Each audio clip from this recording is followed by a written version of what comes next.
In this lesson, we're going to learn about box and whisker plots. So a box and whisker plot is essentially a plot of the 5-number summary that we learned about in the lesson previous. So what we want to show with a dot, you want to show the lowest score and also the highest score. And then you attach those with a straight line with a box that shows the lower quartile, the median, and the upper quartile. Okay, and it is always drawn to scale, so be careful about that one. So if we have a quick example, we've got our 5-number summary here. We draw our scale out, and here we go. Okay, so we drop the box and whisker plot in.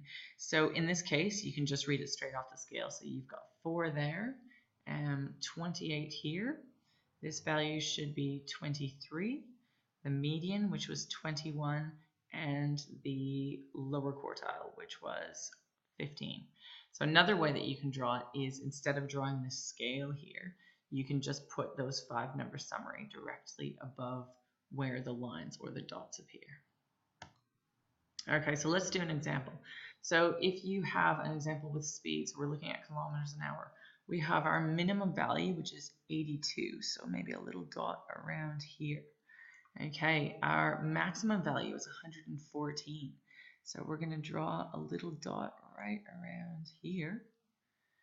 Okay, our lower quartile, 84.5. So it should be probably a line right about here. Our median, which is 89. So a line right about here. And our upper quartile, which is 94.5. So 94.5 would be maybe about here. So I draw my box and attach my minimum and maximum values with a line like that.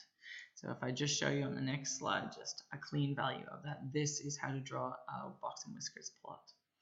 So you can see there that there's one value that's kind of throwing off the last of the values. Most of our information is held in this interquartile range, which is what this box shows. And it's not too far off of our minimum value. So you can read a lot from these box and whisker plots. Okay, let's try another example. I'd like you to try this one first. Okay, so hopefully you've tried that now.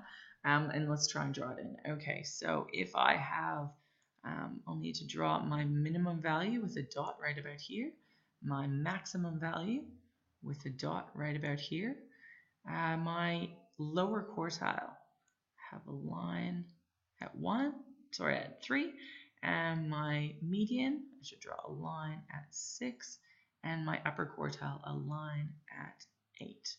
Now I'm going to attach those lines with a box. So this box represents my interquartile range right there.